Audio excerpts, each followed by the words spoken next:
ceux qui sont présents, ceux qui nous voient par les moyens vidéo de votre poste.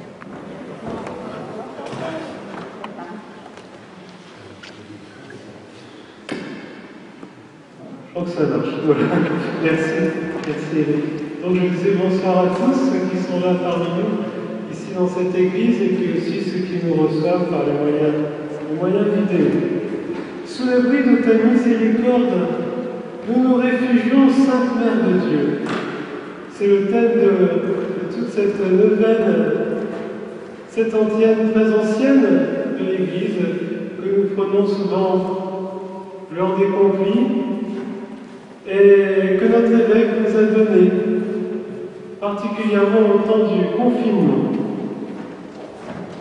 La miséricorde, comme la justice, sont vraiment des attributs de Dieu lui-même. En effet, si Dieu n'était pas juste, sa miséricorde ne serait que laxisme. Elle ne permettrait à personne de se relever. Et si Dieu n'était pas miséricorde, sa justice ne serait qu'une forme de sévérité qui inspirerait une crainte malsaine et nous détournerait de lui. Mais Dieu est juste et miséricordieux. Si on pouvait le comparer à quelqu'un doué de deux mains, la première serait celle de droite, peut-être de la justice, et l'autre celle de la miséricorde. Et c'est ainsi que Dieu gouverne chaque chose pour les conduire à lui. Mais comment peut-on donner à un être humain un attribut qui est proprement divin? Il y a quelque chose de très beau. Je vous invite à le relire peut-être dans le livre d'Osée au chapitre 11. Une magnifique expression, c'est Dieu qui parle. Il parle et il dit « Mes entrailles frémissent ». Ses entrailles frémissent pour Israël. Dieu se compare à une maman dont les entrailles sont bouleversées par son enfant, quand celui-ci choisit de poursuivre un chemin de malheur, se détourne du bien et du bonheur. Mes entrailles frémissent. On peut penser à toutes ces mamans pas très loin d'ici qui vont visiter leurs enfants en prison. Il arrive souvent qu'elles soient les dernières à faire cela. Parce que pour une maman, son enfant est toujours ce qu'elle a de plus précieux. Et son amour pour lui est désintéressé totalement. Quoi qu'il ait fait, ses entrailles frémissent pour lui.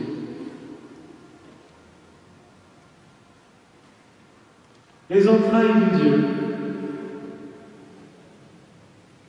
Lorsque la mère de Dieu va visiter sa cousine Élisabeth, Sainte Élisabeth, qui va bientôt mettre au monde le plus grand des enfants des hommes, comme le dira Jésus lui-même, Saint Jean-Baptiste, le dernier prophète de la première alliance, le premier de l'alliance nouvelle, le précurseur, celui dont la vie et le ministère annoncent la venue immédiate du Messie. Lorsque Marie et Élisabeth se rencontrent, elles ne sont pas seules. Dans le sein de Marie, le Seigneur lui-même, dans le sein d'Élisabeth, Saint Jean-Baptiste, qui tressaille d'allégresse à l'approche de la Mère de Dieu et de celui qu'elle porte. Et Sainte Élisabeth s'écrie « Tu es bénie entre les femmes, et le fruit de tes entrailles est béni. » Nous avons récité le chapelet, et à chaque Je vous salue Marie, nous avons repris ces merveilleuses paroles de Sainte Élisabeth. Le fruit de vos entrailles, Jésus, le fruit de vos entrailles est béni. Le fruit de tes entrailles est béni. À l'époque du Christ, pour ne pas prononcer le nom divin, eh bien, on avait, paraît-il, cette formule pour le désigner, le Saint béni soit-il. Aujourd'hui, nos frères juifs disent simplement Adonai, Seigneur. Mais à l'époque du Christ, on disait le Saint béni soit-il. Et lorsqu'on mange la Pâque, dans la communauté juive, il y a au cœur de cette célébration et de ce repas une très belle prière que nous trouvons dans la messe. Baruch atah Adonai, Melech Olam. Béni sois-tu, Seigneur, Dieu de l'univers. Voilà. Nous reprenons cela à la messe. Nous l'entendrons encore tout à l'heure. Les Juifs ne bénissent personne, sinon Dieu lui-même. Lui seul, à leurs yeux, est le béni et il est source de toute bénédiction. On pourrait traduire ce que dit Sainte Élisabeth de cette façon. Le fruit de tes entrailles à toi, Marie, le fruit de tes entrailles est le béni. C'est-à-dire qu'il est Dieu lui-même. Et que tes propres entrailles de femme sont devenues semblables à celles de Dieu. Les entrailles de miséricorde de Dieu et les tiennes sont devenues semblables, pour ainsi dire, ne font plus qu'un, parce que le Seigneur lui-même habite en toi. Tes entrailles de maman et celles de Dieu sont habitées par la source de toute miséricorde, le Dieu très saint qui vient se faire homme en toi pour sauver tous les hommes et toutes les femmes de ce monde. Et alors je peux t'adresser cette parole, tu es toi-même béni et source de bénédiction. Depuis que Dieu s'est fait homme, ce qui est de Dieu peut se communiquer aux hommes. Je me souviendrai toujours de cette réflexion étrange qui m'avait paru étrange d'un ami juif à qui j'avais conseillé de lire l'Évangile selon saint Jean. Il me dit, finalement, peut-être ton Jésus là, c'est peut-être bien le Messie des païens, mais quand même, que lui ait tous les pouvoirs de Dieu pour sauver, ok, pourquoi pas.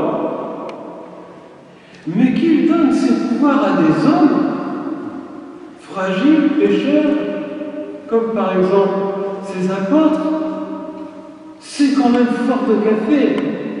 C'est quand même extraordinaire et bien oui. Dieu est un peu fou. Il est capable de nous faire confiance jusque-là, de nous communiquer tout ce qui est en lui à nous-mêmes, pour que nous puissions répandre son royaume. Son amour va jusque-là. Mais c'est vrai, sur la Mère de Dieu, la Vierge Marie, une élection toute particulière repose. La Mère de Dieu, dont les entrailles sont semblables aux entrailles de miséricorde de celui qu'elle porte. On pourrait se dire, mais alors nous pouvons comprendre cette ancienne sous l'abri de ta miséricorde. Nous nous réfugions, Sainte Mère de Dieu, pourquoi pas? Mais comment cela s'est-il manifesté dans la vie, parmi nous, de cette petite jeune femme d'Israël, toute simple et pleine de la foi et de l'espérance de cette mère. Cette femme toute humble et pourtant un géant de notre foi, dont l'âme était tout entière consacrée à son Dieu. Le moment où l'on peut comprendre le mieux peut-être cette ancienne, sous l'abri de ta miséricorde, c'est peut-être et c'est sûrement, bien sûr, au moment de la croix, au moment du don total de son Fils sur la croix. Nous pouvons par exemple méditer dans le chapitre 19 de Saint Jean, les versets 26 et 27. Jésus, voyant sa mère, il est sur la croix bien sûr, à quelques instants de sa mort. Jésus, voyant sa mère et près d'elle le disciple qu'il aimait, dit à sa mère, « Femme, voici ton fils. » Puis il dit au disciple, « Voici ta mère. » Ce n'est pas le seul moment, nous le verrons tout à l'heure, où Jésus appelle sa mère du nom de femme. Ça ne devait certainement pas être habituel. Jésus devait appeler sa maman, Imma, maman, comme tout le monde, bien entendu. Mais là, ce n'est pas seulement à sa maman qu'il s'adresse. Il s'adresse à l'humanité sauvée, à l'Église, dont Marie est la mère, et qui exerce une maternité sur toute l'humanité, qui est appelée à prendre soin de tout homme, de toute femme en ce monde. Parce que Marie, au pied de la croix, participe à ce don total de Jésus, à ce sacrifice jusqu'à la dernière goutte de son sang, jusqu'à son dernier souffle, ce sacrifice offert à son Père pour le salut de toute humanité. Il y a une expression que je n'aime pas beaucoup, qu'on entendait peut-être autrefois, le Seigneur a versé telle goutte de sang pour toi. Non, le Seigneur m'a baigné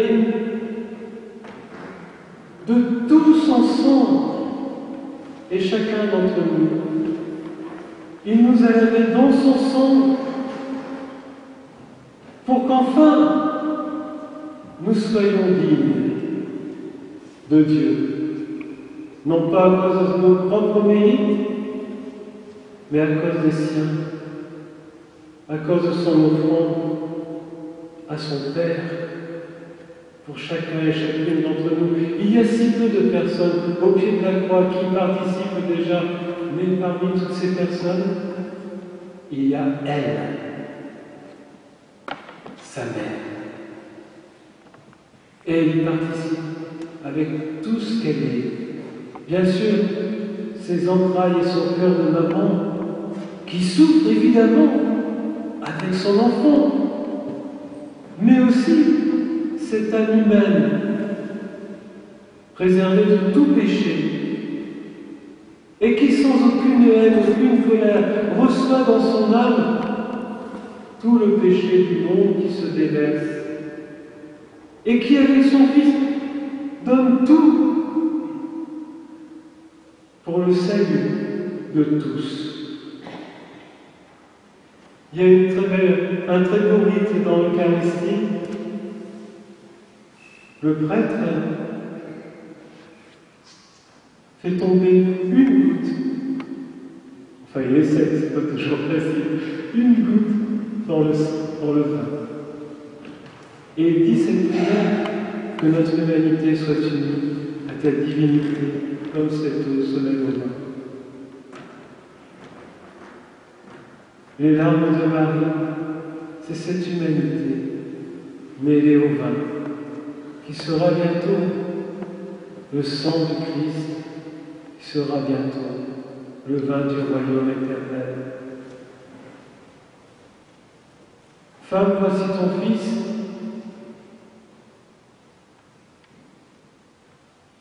Jésus confie à sa maman l'humanité pour laquelle il s'offre lui-même à son Père. Et puis, il y a la fin de cette citation que je faisais tout à l'heure, puis il dit aux disciples, « Voici ta mère ».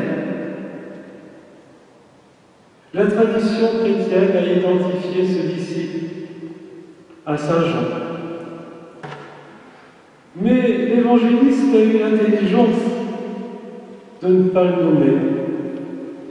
Pour que chacune d'entre nous se reconnaisse en lui. Nous qui sommes aujourd'hui les disciples du Christ, c'est à nous, c'est à moi, c'est à chacun de nous, ici dans cette église, que la mère de Dieu est confiée. Oh, j'aime tellement la façon dont ce Saint Pieux de Pietrelcina, que je porte sur mon étole aujourd'hui, appelait la Vierge Marie, qu'il voyait tous les jours et qui était à ses côtés. Lorsqu'il confessait, il a quand même confessé près d'1 million de personnes, paraît-il. Saint Pieux l'appelait simplement ma petite maman, ma petite maman. Il y avait ce rapport avec la mère de Dieu d'un enfant pour sa mère, d'un petit enfant pour sa mère. Nous avons besoin, nous aussi, de nous confier à cette maman extraordinaire. Je me souviendrai, je crois, jusqu'à la fin de ma vie, de cette rencontre que j'avais faite un jour à l'île Bouchard, d'une des 4 petites filles qui avaient eu le privilège, si on peut dire cela, parce que ça leur a coûté beaucoup d'ennui, de voir la mère de Dieu leur apparaître en 1947. Et Jacqueline disait que lorsqu'elle apparaissait, c'était comme une jeune fille de 16 ans, à peine plus âgée qu'elle, à peine plus âgée qu'une petite qui se trouvait à ses pieds. Elle leur souriait toujours, comme une maman. Elle leur demandait quelquefois de baiser son chapelet. Elle baisait les petites mains des petites filles, comme une maman. Même si, disait-elle, elle faisait d'âme. Nous n'aurions pas su la tutoyer. Mais en même temps, à un seul moment de ses apparitions, Marie était grave. Elle ne souriait plus. C'est lorsque, au début du chapelet, elle faisait sur elle-même le signe de la croix. Jacqueline se souvenait de l'expression de son visage et de son regard. Elle parlait d'une belle douleur, je ne sais pas ce que ça veut dire, mais je sais, j'en suis certain, la passion de son Fils est inscrite dans son cœur. Ah, mes frères, mes sœurs, si comme elle, lorsque nous faisons le signe de la croix, nous pensions à cet immense amour divin et humain de Jésus, qui est allé jusque-là pour nous. C'est une réalité. Si nous pensions à sa maman, au pied de sa croix, peut-être que notre prière on serait transformé. En tout cas, la mienne n'est plus la même, pour jamais.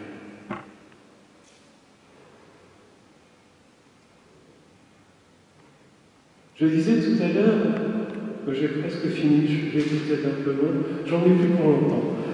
Je disais tout à l'heure qu'il y a un autre moment où Jésus identifie l'humanité sauvée à sa maman, à sa mère. C'est au début de l'Évangile selon saint Jean. Évangile selon saint Jean, chapitre 2, versets 3 et 4. La mère de Jésus lui dit « Ils n'ont plus de vin. » Jésus lui répond « Femme, que me veux-tu? Mon heure n'est pas encore venue. » Son heure, bien sûr, c'est l'heure de sa mort. Il n'y a pas le récit de la scène de l'institution en Saint-Jean, mais il y a les noces de Cana. Ah, nous avons beaucoup de chance, j'espère, dans quelques mois, nous pourrons dire la messe avec une meilleure traduction, et nous dirons ceci de très beau: heureux les invités au repas des noces de l'agneau. Oui, la croix, ce sont les noces de Jésus, où il s'unit à nous pour nous faire entrer au banquet nuptial du ciel avec lui. Ce soir même, tu seras avec moi dans le paradis.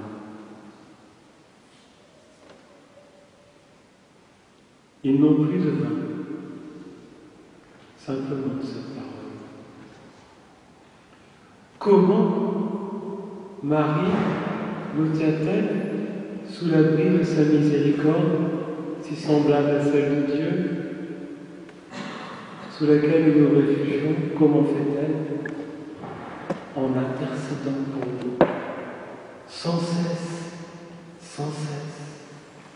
Encore pour terminer, Avis Bouchard.